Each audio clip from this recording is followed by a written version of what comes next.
Europe में सर्दियों का मौसम आते ही ऊर्जा की मांग बहुत ज्यादा बढ़ जाती है। अपनी ऊर्जा के लिए यूरोप रूस से काफी मात्रा में प्राकृतिक गैस खरीदता था। उसकी 2/3 से ज्यादा ऊर्जा की जरूरत इसी गैस से पूरा होती थी, लेकिन रूस यूक्रेन युद्ध के कारण रूस ने इस गैस की आपूर्ति बंद कर दी है, जिससे यूरोप में एनर्जी क्राइसिस खड़ा हो गया है। इससे निपटने के लिए वैज्ञानिकों ने एक सौर ऊर्जा वाला यान अंतरिक्ष में भेजने का सुझाव दिया है, जो सूरज से ऊर्जा लेकर उसे पृथ्वी पर भेज सकेगा। लेकिन ये काम इतना आसान नहीं है।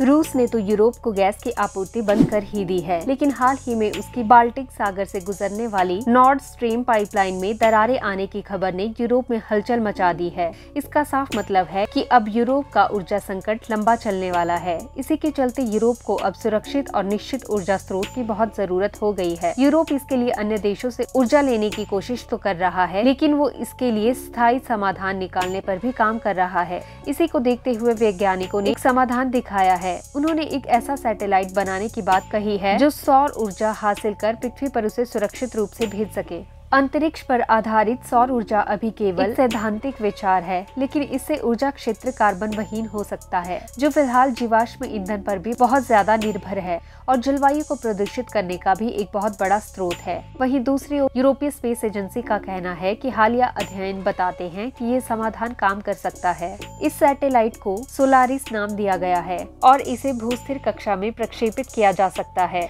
जहाँ ये सूरज की रोशनी का 24 घंटे दोहन करेगा। इसके बाद उसे कम शक्ति के घनत्व वाली माइक्रोवेव तरंगों में बदलकर एक बीम के जरिए धरती के रिसीवर स्टेशंस पर भेजने का काम करेगा। ईसा का कहना है कि इस तकनीक को लागू करने में एक बहुत बड़ी तकनीकी चुनौती है। सूर्य से ऊर्जा लेने के लिए उसे सही प्रारूप में बदलकर धरती पर भेजने के लिए सैटेलाइट में कम से कम कुछ किलोमीटर लंबे सौर पैनल लगाने होंगे और धरती पर अंतरिक्ष से बीम हासिल करने के लिए काफी बड़े एंटीना की भी जरूरत होगी।